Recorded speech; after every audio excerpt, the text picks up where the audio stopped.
Quisiera ver si puedo arreglar el tema un poquito, si me esperan un minutito. ¿Sí? ¿Se escucha? Ya, ahora sí. Lamento, no, siento que a veces me falla el tema me falla el tema del audio, hermanos. Bueno, digo yo, el diablo me quiere detener. Pero bueno, vamos a hacer todo lo posible, hermanos, para que pueda haber una bendición en esto, ¿no? Vamos a tratar de seguir aquí en esto. Hay algunas cosas que necesitamos tenerlas claras, ¿no?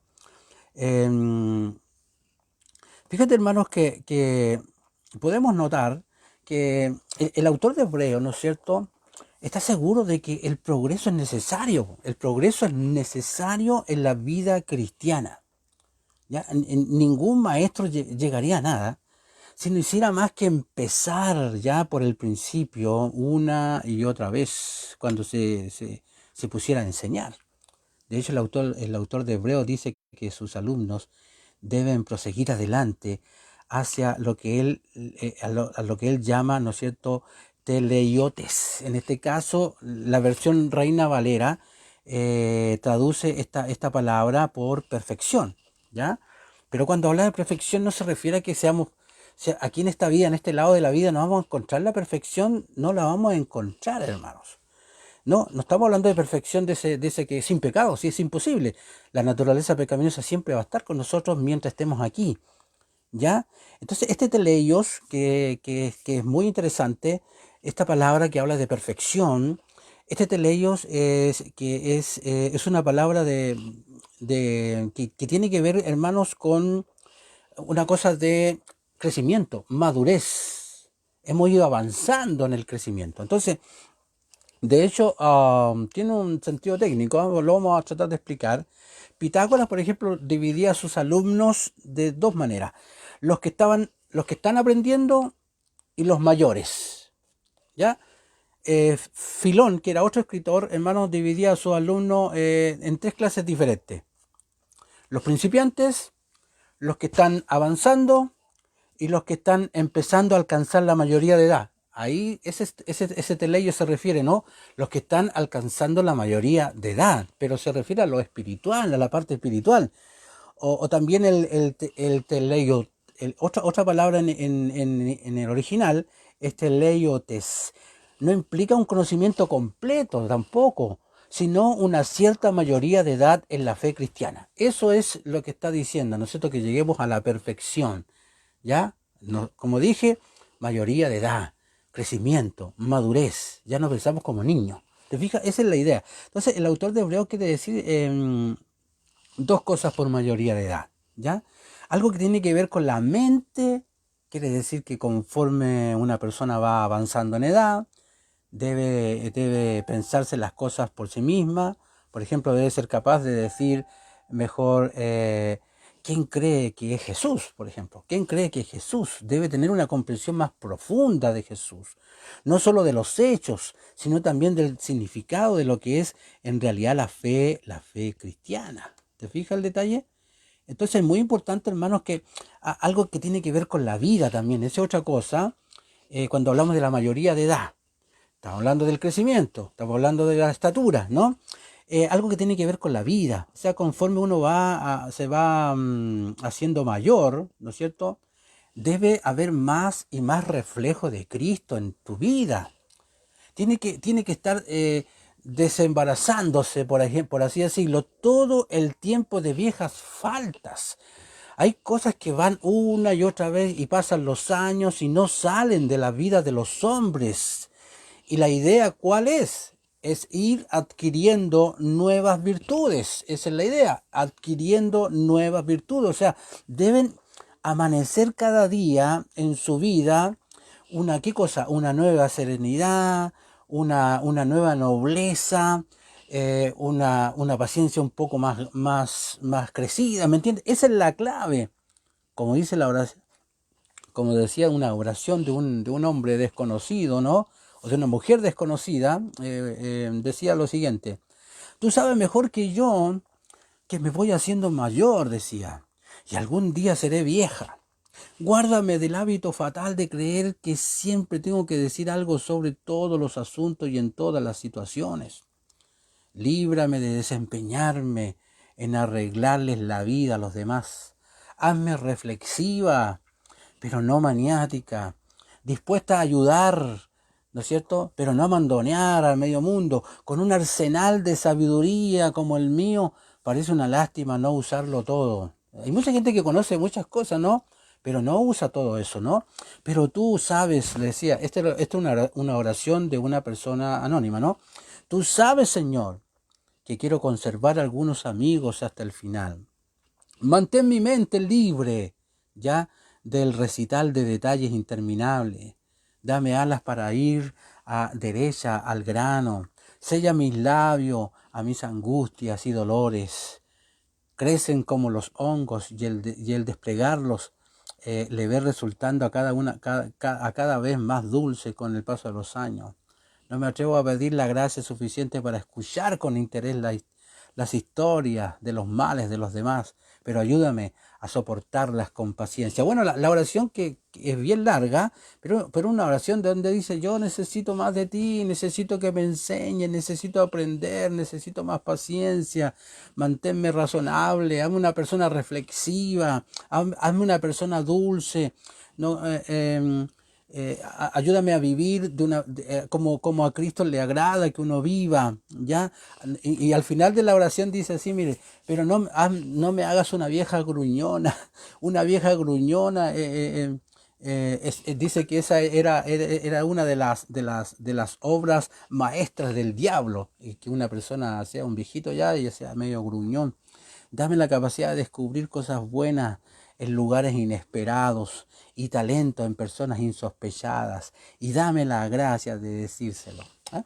Muy bonita la oración que se muestra, ¿no? Una oración anónima de algunas personas que con mucha inspiración entienden, hermanos, qué es lo que es ser buscar esto del teleios, que es la madurez, una edad avanzada. En el espíritu estoy hablando, ¿no? Entonces, aquí vemos, hermanos, que luego voy a intentar a seguir hablando acá algunas cositas. Entonces, hermanos, aquí cuando dice no poner de nuevo el fundamento del arrepentimiento de obras muertas y la fe en Dios, de la doctrina del bautismo, de la imposición de manos, de la resurrección de los muertos y del juicio eterno. Entonces, cuando aquí vamos, ¿no es cierto? Estos conceptos básicos se dan de tres pares, ¿ya? El arrepentimiento y la fe van de la mano. Los bautismos y la imposición de manos también van juntas. Y la resurrección de los muertos y el juicio eterno también van de la mano. Entonces, cuando dice no volver a poner los cimientos, muchas personas consideran esto como una lista bíblica de importantes cimientos para la vida cristiana, y se han enseñado muchas series, ¿no?, de estudios bíblicos, y cada uno desarrollándose, ¿no es cierto?, cada uno de estos temas, con la idea de que esta es una buena lista de doctrinas básicas, ¿ya? Pero ese no es el punto del escritor aquí en absoluto, ¿ya? Aquí, para comprender esta lista, debe hacer preguntas básicas. ¿Qué tiene de distintivamente cristiano esta lista, digamos? ¿Dónde está la mención específica de Jesús o la salvación solo por gracia? ¿Puedes creer o practicar estas cosas y aún no ser un seguidor de Jesucristo y no creer que Él es el Mesías? Entonces, cuando consideramos los rudimentos, hermanos, uno por uno, es notable cuán poco en la lista es distintivo del cristianismo, ya que prácticamente todos los elementos podrían tener su lugar en una comunidad judía bastante ortodoxa. Acuérdense a quién le está hablando a judíos que lo único que practican, todo eso ellos lo practicaban de alguna manera. Cada uno de ellos lo hacía una realidad, ¿ya? Entonces cada uno de ellos de hecho adquiere un nuevo significado en un contexto cristiano. Esa era la clave. El escritor de Hebreos tenía la intención que todos estos judíos que ya practicaban muchas de esas cosas lo pusieran en un contexto cristiano, ya, pero la impresión que tenemos es que las creencias y prácticas judías existentes, ¿cierto?, se utilizaron como base sobre la cual construir la verdad cristiana. O sea, claro, era la base, pero había que ir más allá. Había que ir más allá. También habla de la doctrina de los bautismos, ni siquiera los bautismos como se usa en este pasaje, ¿ya? Eh, necesitan, ¿no es cierto?, este sabor de Cristo, necesitan ese sabor de Cristo. De hecho, cuando hablamos de esta palabra bautismo, no es la palabra que se usa regularmente en el Nuevo Testamento para describir el bautismo cristiano, que por ejemplo antiguamente se hablaba de baptismos y en el contexto cristiano es baptizo y en este caso se usa con otros 3 casos específicos para referirse a los lavamientos ceremoniales. O sea, lo que era en el Antiguo Testamento, el tema era de que no contenía lo que Cristo daba a la esencia del creyente, ¿no? Entonces, de hecho, hermanos, yo creo que Dios tuvo que tratar con ellos en Hebreos, porque las cartas fueron escritas a ellos, a los hebreos, a un contexto de gente judía que tenía toda una cosa en su cabeza y que la única intención que tenía era como volverse a sus prácticas antiguas, pero dejando de lado a Cristo. ¿Se fija el detalle? Ese era el gran problema que tenían. Entonces, hermano, debido a que el cristianismo surgió a partir del judaísmo, fue una tentación más sutil para un cristiano judío volver al judaísmo, ya que para un cristiano anteriormente pagano volver a sus costumbres paganas. Era más fácil que ellos, como siempre se habían mantenido de una manera religiosa, practicando esto y esto, que es lo que dijimos al principio, ya que un cristiano que venía del paganismo se volviera al paganismo. Era más fácil para ellos, que ya tenían un contexto, ¿no es cierto?, religioso, volver atrás. Y ese era el problema. Entonces, parte del problema al que se enfrentaban los hebreos era la similitud superficial. Parece que se veía muy igual entre los principios elementales del cristianismo y los del judaísmo. ¿Te fijas? Lo que hizo posible que los judíos cristianos pensaran que podían aferrarse a ambos. Por eso que el gran problema en la iglesia primitiva, ¿cuál fue? Que había que circuncidarse, que había que practicar todo lo que se practicaba en el Antiguo Testamento, ¿ya? Y entonces, en el fondo, ¿qué estaban haciendo? Estaban negando lo que Cristo había hecho. Por ejemplo, algunos incluso querían seguir practicando el sacrificio de animales.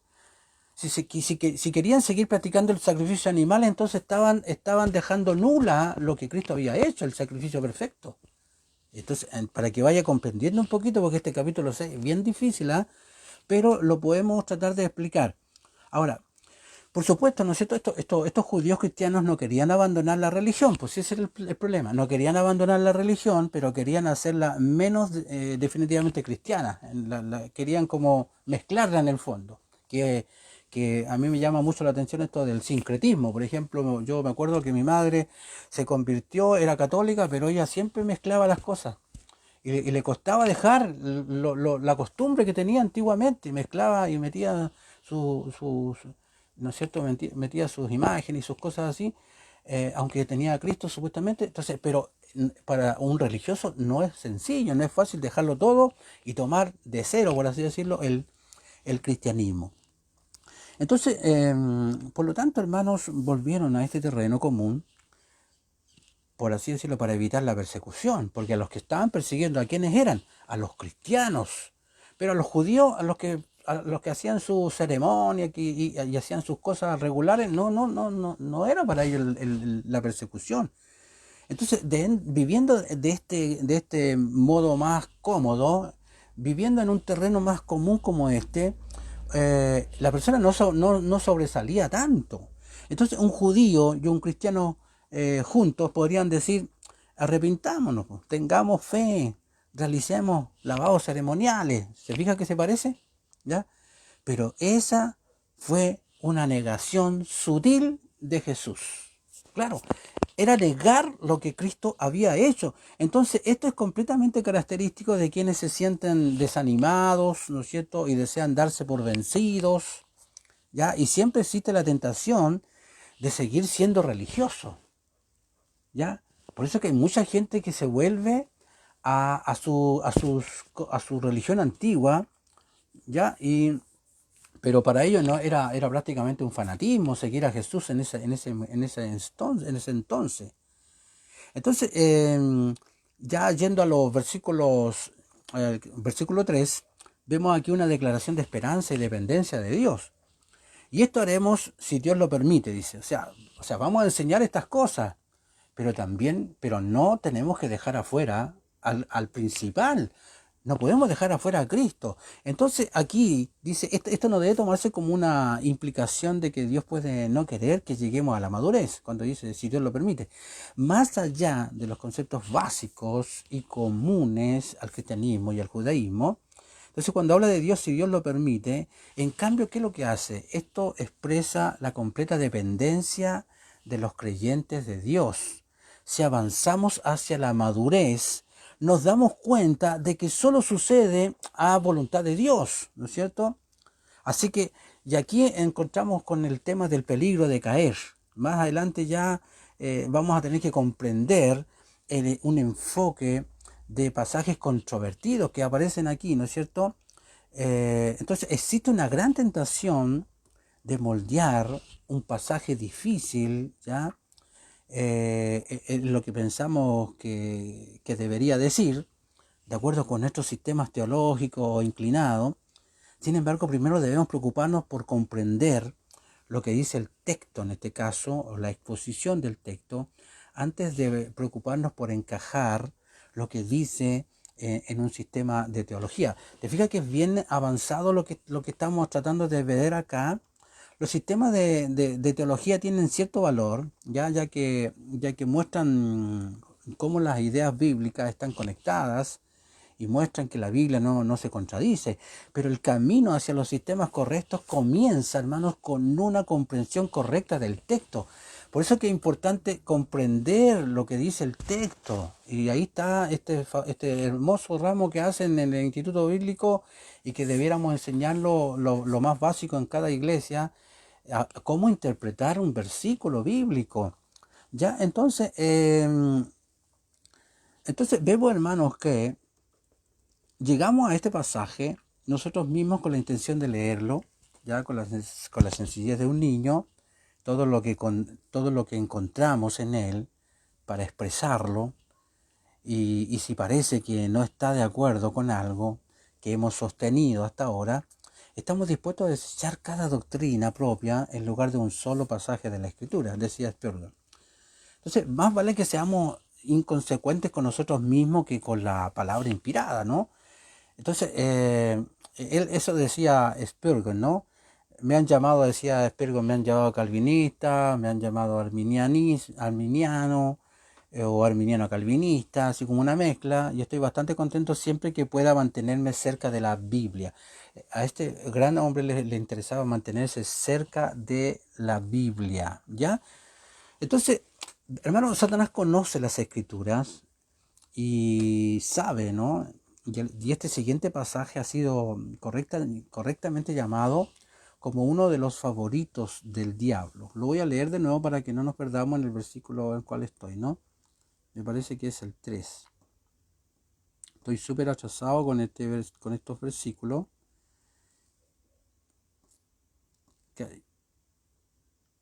Claro, dice, y esto haremos, si Dios en verdad lo permite, porque es imposible los que una vez fueron iluminados y gustaron del don celestial y fueron hechos partícipes del Espíritu Santo, y asimismo gustaron de la buena palabra de Dios y los poderes de este siglo venidero, y recayeron, sean otra vez renovados para arrepentimiento, crucificando de nuevo para sí mismo al Hijo de Dios y exponiéndole a vituperio. ¿Ya? Aquí, entonces, estos versículos, hermanos, la verdad es que son bastante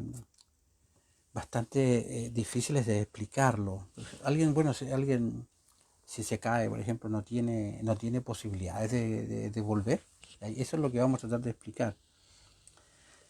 Por ejemplo, cuando dice, porque es imposible para los que una vez fueron iluminados probaron el don celestial. Veamos a ver, hermanos, que la palabra imposible se pone en una posición de énfasis. O sea, el autor de Hebreos no dice que esto sea simplemente difícil, sino que no tiene posibilidad. ¿No? Y vamos a ver esto, ¿no? Cuando hablamos, el autor de Hebreos habla de personas que habían tenido impresionantes experiencias espirituales. Y el gran debate de esta es la experiencia de la salvación. O sea, ¿fueron salvos o no fueron salvos? Y esa ha sido ¿cómo se llama? Una cuestión interminable, una discusión interminable. ¿Ya? Entonces vemos, hermanos, que mirar cada palabra descriptiva ayuda a ver qué tipo de experiencia describe. Vamos a ver algunas palabras. Cuando habla de iluminado, esta palabra antigua tiene el mismo significado que describe, ¿no es cierto?, la experiencia de la luz que brilla sobre alguien. Ese es un iluminado. La luz que brilla sobre alguien ya es una nueva luz que brilla en la mente y el espíritu. ¿Ya? Cuando habla de probado, la idea de probar puede significar probar algo, pero otros usos de estas palabras indican una experiencia real y completa, como en cómo Jesús probó la muerte, por ejemplo. ¿Ya? Entonces, el regalo celestial es probablemente la salvación. Y también hay otra palabra que dice participantes del Espíritu Santo. Y es un término que es único que se usa en el Nuevo Testamento, dado que significa compartir el Espíritu Santo. Tiene que ver con recibir y tener comunión con el Espíritu Santo. También probaron, dice, la buena palabra de Dios. ¿Qué significa esto? Significa que experimentaron, fíjate, la bondad de Dios y vinieron y vieron su bondad obrando en ellos. Mira, increíble, ¿no? Entonces, hay otra palabra que dice los poderes del siglo venidero. Esta es una manera de describir el poder sobrenatural de Dios. Entonces, el autor de Hebreos describe a aquellos que experimentaron el poder sobrenatural de Dios. Entonces aquí ya queda la escoba, por así decirlo, ¿no? Cuando dice, y si se apartan, renovarlos nuevamente al arrepentimiento. Entonces, uno de los debates más acalorados sobre cualquier pasaje del Nuevo Testamento se centra en estos versículos. Y la pregunta es simple. ¿Son estas personas con estas impresionantes experiencias espirituales, de hecho son cristianos? ¿Son los elegidos de Dios? ¿Son escogidos antes de la fundación del mundo? Esas son las grandes preguntas, ¿no? Y fíjate que los comentaristas se dividen sobre este tema. Aquí hay una división. Por lo general deciden el tema con gran certeza, pero sin acuerdo, ¿eh? No hay mucho acuerdo. Entonces, por un lado vemos claramente que alguien puede tener grandes experiencias espirituales, ¿ya? Y aún no ser salvo, fíjate. Como en el caso de Mateo, ¿no es cierto? Que dice en mi nombre echaron fuera demonios, ¿cierto? ¿Te acuerdas de ese detalle? Incluso se pueden hacer muchas cosas religiosas, pero y aún no ser salvos, ¿no? Entonces, incluso los fariseos de la época del Nuevo Testamento, ellos son un buen ejemplo de este principio. Ya estos hombres hicieron muchas cosas religiosas, pero no fueron salvos, ni tampoco se sometieron a Dios. Ya, de hecho, estos antiguos fariseos, se decía de ellos que ellos, según Mateo 23:15, evangelizados enérgicamente. Mateo 23:14, oraban de manera impresionante. Mateo 23:16 decía que hacían rigurosos compromisos religiosos. El versículo 23 dice que eran estrictos en los diezmos, muy cuidadosos con eso. Tenían tradiciones religiosas honradas, practicaban el ayuno con regularidad. Sin embargo, Jesús los llamó hijos del infierno. ¿Te fijas el detalle? Entonces, sin embargo, desde una perspectiva humana, es dudoso, hermano, que cualquiera que pareciera tener las credenciales mencionadas en Hebreos 6, versos 4 y 5, sea un verdadero cristiano. Entonces, Dios conoce su destino final, ¿no? Y el individuo también lo sabe. Sin embargo, desde el punto de vista exterior, tal experiencia cristiana podría calificar a un hombre para ser anciano en muchas iglesias. Sin embargo, más allá del conocimiento oculto en la mente de Dios, ya en la mente de Dios y del individuo en cuestión, vemos que debemos decir que estos son cristianos de los que se habla en Hebreos 6, capítulo 6, versos 4 y 5. Y un buen ejemplo de esto es Demas. Pablo saludó calurosamente a otros cristianos en su nombre. Y a Demas se le llama colaborador de Pablo. Fíjate quién era Demas. Lo llama colaborador de Pablo, sin embargo Pablo condenó a Demas, al menos insinuando que él había caído en apostasía, en 2 Timoteo 4:10. Entonces, tomando todo este conjunto, vemos que es posible mostrar algún fruto o mostrar algún crecimiento espiritual, pero luego morir espiritualmente, hermanos, mostrando que la tierra del corazón nunca fue la adecuada, nunca fue la correcta. Y por tanto, hermanos, la posición eterna de aquellos quienes se escriben en Hebreos capítulo 6, del que estamos viendo ahora, es una pregunta con dos respuestas. Podemos decir con seguridad que desde una perspectiva humana tenían toda la apariencia de salvación, sin embargo, desde la perspectiva de la perfecta sabiduría de Dios, es imposible decir de ese lado, es imposible decir de este lado de la eternidad, ¿no es cierto?, el pensamiento que Dios tenía sobre ellos. Porque dice, entonces, a pesar de su impresionante experiencia que ellos tuvieron espiritual, al menos la apariencia de ella, están en grave peligro, ¿ya? Entonces, si se apartan, dice, es imposible que se arrepientan. Entonces, si estos son cristianos genuinos, ¿ya?, que perdieron su salvación, el hecho terrible es que nunca podrán recuperarla. Entonces, en la iglesia primitiva, algunos grupos, como ciertos grupos que habían, usaron este pasaje para enseñar, hermanos, que no había posibilidad de restauración si alguien pecaba definitivamente después de su bautismo, que obviamente no es lo correcto, ¿no? Otros lo explican diciendo que todo esto es simplemente una advertencia hipotética a la luz de la declaración del versículo 9. Ya con este pensamiento el escritor de Hebreos nunca tuvo la intención, nunca, de decir que sus lectores estaban realmente en peligro de condenación. Solo usó este peligro hipotético para motivarlos. Sin embargo, hay que decir que tiene un valor cuestionable, hermanos, advertir a alguien sobre algo que no puede suceder. Entonces otros piensan que este castigo se refiere únicamente a la recompensa y no a la salvación. Entonces destacan la idea de que dice que el arrepentimiento es imposible, ¿no es cierto? ¿Ya? Pero no la salvación. Por lo tanto, estos son cristianos de bajo compromiso, que tienen y que corren el riesgo, hermanos, de perder toda recompensa celestial, salvados solo por la piel de sus dientes, por así decirlo. Entonces, este pasaje es difícil, vuelvo a repetir, difícil de comprender. Es muy difícil de comprender mejor.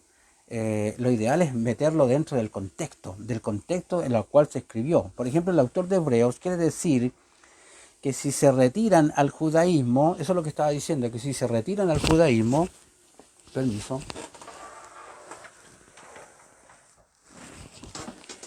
si se retiran, en este caso, si se retiran al judaísmo, ya todo el arrepentimiento religioso del mundo no les servirá. Si ese era el problema que tenían ahí. O sea, ustedes o siguen con el cristianismo o siguen con el judaísmo, tienen que tomar decisiones. Ustedes no les sirve que vayan en un lado y vayan en el otro. Tienen que tomar la decisión, ¿ya? Entonces, retirarse del cristianismo para esa gente, ¿ya? Y tenían las ideas y las costumbres seguras de su anterior experiencia religiosa, como dije, era prácticamente abandonar a Jesús, abandonar a Jesús, ¿no? Y era prácticamente crucificarlo de nuevo. Entonces, esto es especialmente cierto para estos cristianos antiguos de origen judío. Ese era el problema, eran de origen judío y las costumbres religiosas que tenían ya eran muy atractivas para ellos, y seguramente muchos de ellos quisieron retomar y probablemente incluían el sacrificio de animales, etcétera. ¿Y qué es lo que pasaba? Entonces negaban la obra total de Jesús que él había hecho en la cruz. Entonces ese es el problema, y recayeron, Y aquí hay una distinción muy necesaria entre la caída, ¿no es cierto?, en esto de la caída. Caer, ¿no es cierto?, es más que caer en el pecado. En realidad se está apartando de Jesús mismo. Ese es el tema. Se estaban apartando de Jesús mismo, porque el justo puede caer 7 veces y volverá a levantarse, ya, pero los impíos caerán en la desgracia, decía Proverbios 24:16. Entonces, aquí está la diferencia. Miren, la diferencia está entre Pedro, entre un Pedro y un Judas. ¿Ya? Si te apartas de Jesús, te apartas. No hay esperanza. Ahí no hay forma. ¿Ya? Entonces, hermanos, y el mensaje para estos cristianos que sentían deseos de darse por vencidos era muy claro. Ellos querían darse por vencidos. ¿Ya? Entonces, hoy día es lo mismo. Si tú no continúas en Jesús, ¿ya? No supongo que vamos a encontrar la salvación de otra forma, simplemente siguiendo las ideas o las experiencias, ¿no es cierto?, que comparten el cristianismo y el judaísmo. O sea, si no eres salvo en Jesús, entonces no eres salvo sencillamente. Si la única forma de obtener salvación es a través de Cristo, no hay otra forma. No hay salvación en un terreno común, por así decirlo, ¿ya? Seguro, ¿no es cierto?, que no sea realmente cristiano. No hay forma, no hay manera. Así que, hermanos, yo quiero comentarles que hasta aquí llego porque se me ha pasado el tiempo. Mañana vamos a intentar explicar un poquito más esto porque no es sencillo, no es fácil explicarlo. Voy a intentar hacer todo lo que pueda para que podamos captar algo de este capítulo 6.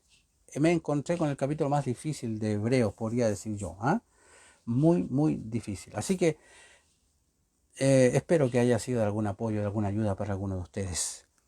Dios les bendiga grandemente, que tengan un lindo fin de semana y que puedan ser bendecidos. No deje de leer la escritura, no deje de leerla una y otra vez. Yo le aconsejo que el capítulo 6 de Hebreos lo lea 1, 2, 3, 4, 5 veces si es necesario, para ver si hay luz, ¿no es cierto?, de parte de Dios acerca de este capítulo. Muchas gracias, hermanos, y el Señor les bendiga grandemente.